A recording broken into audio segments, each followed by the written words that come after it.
Joining us now, former Secretary of State Mike Pompeo, now a Fox News contributor. Welcome back to Fox News Sunday.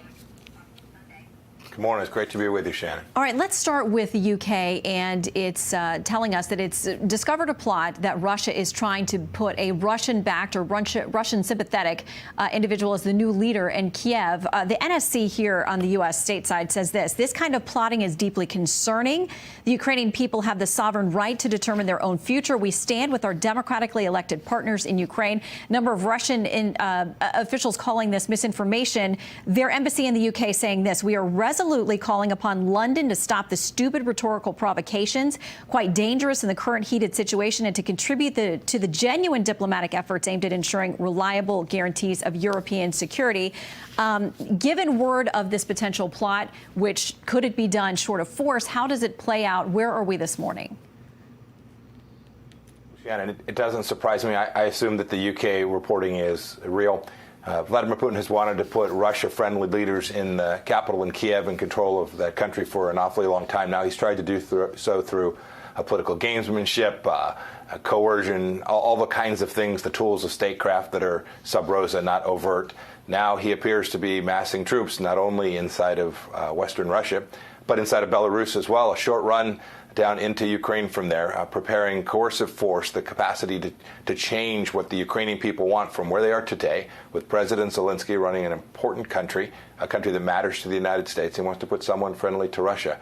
And so he puts this in the newspapers and Pravda and the Russian outlets. This is Russian propaganda. Vladimir Putin knows that Ukraine is not going to attack Russia. To suggest somehow that there is a threat from NATO or from the Ukraine is just propaganda, an excuse for Vladimir Putin to do what he ultimately wants, which is to extend his influence, his authority, his power, his control into the former Warsaw Pact countries.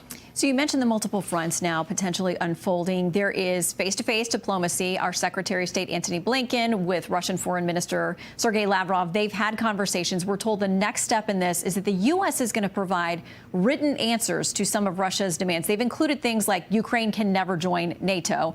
There are critics of this who think they're worried that the U.S., whatever we put in writing, Russia is going to use as a context for moving in. We're told that there are now conversations about getting our diplomatic personnel out of Kiev. This sounds like it's escalating.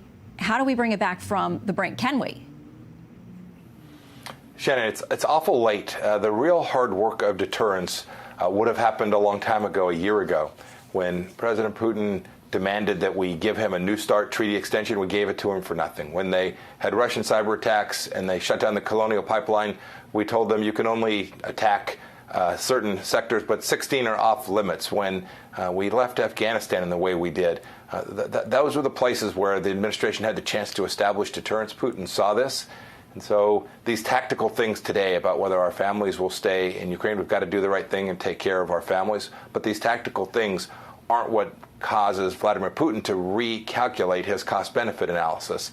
I think they don't see President Biden as credible. I think they see all this talking, these pieces of paper being exchanged, as not credible.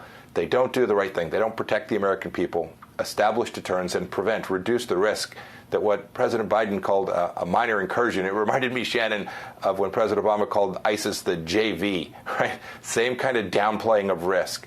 When he talks about a minor incursion, this could cause an awful lot of lives to be lost, not only in Ukraine, but in other places in Europe, and energy prices to skyrocket all across the world. So when the president made that comment, it certainly got a lot of attention nationwide. The suggestion that a minor incursion would invoke a lesser response from the U.S. potentially. Ukraine's president, without mentioning the U.S., tweeted this in part: "We want to remind the great powers that there are no minor incursions and small nations."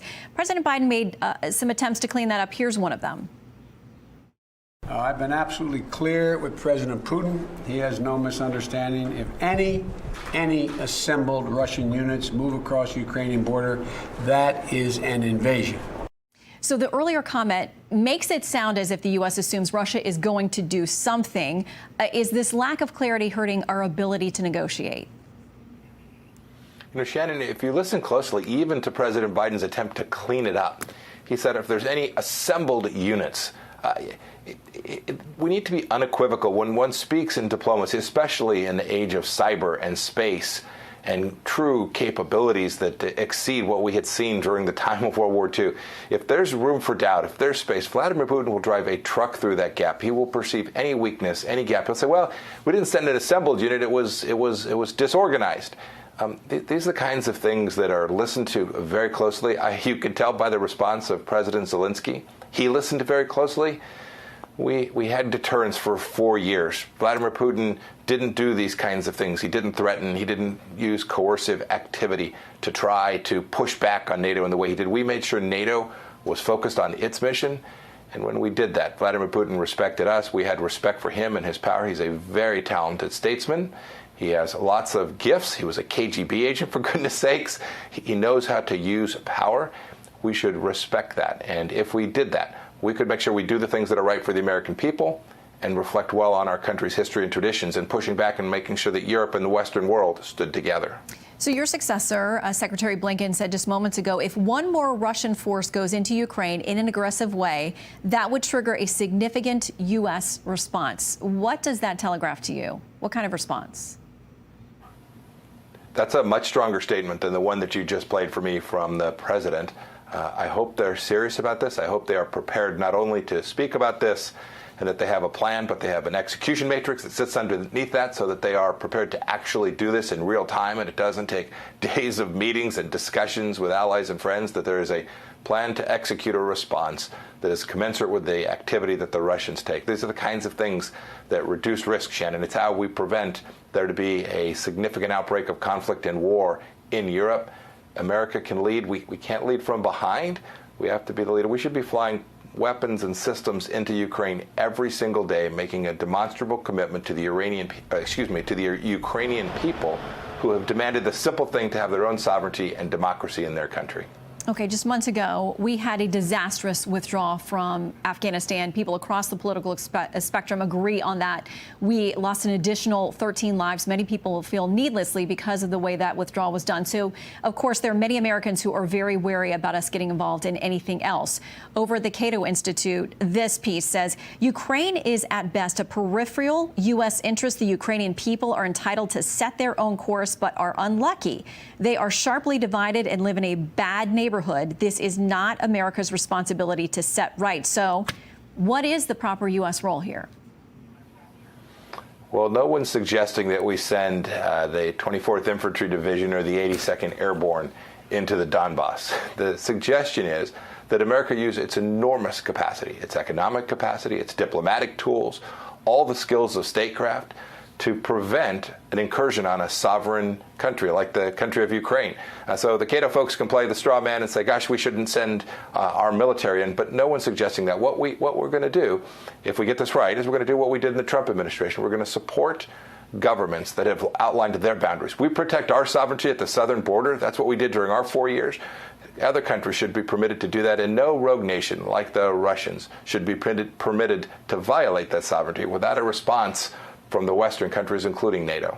So there have been a lot of conversations between Russia, with Iran, with China. There have been joint military exercises. There are all kinds of conversations going on with those individual countries as they work together. How worried are you about China, them watching this, knowing the air incursions they've had, for instance, into Taiwan's air defense zone? How closely do you think these other nations are watching this particular dispute to make their decisions about what they think about U.S. foreign policy? Shannon, they're watching very closely. They watched our administration.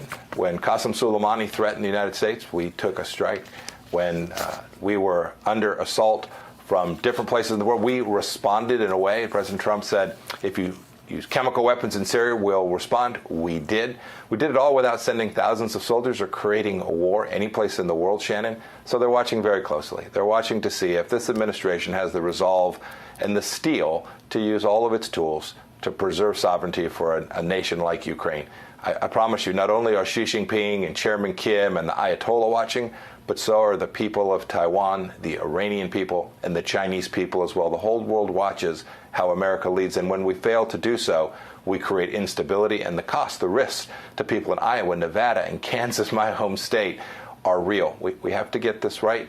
We have to establish deterrence in the model of Reagan and the model that we had for our 4 years. If we do that, America will be safe and secure and prosperous. The world will be more stable, and we won't have so many of the challenges that are confronting us even as we sit here this morning, Shannon. Secretary Pompeo, thank you. We appreciate your time this weekend. Of course, we will keep a close eye on all these developments. Yes, ma'am. Thank you, Shannon. Have a great day. You too.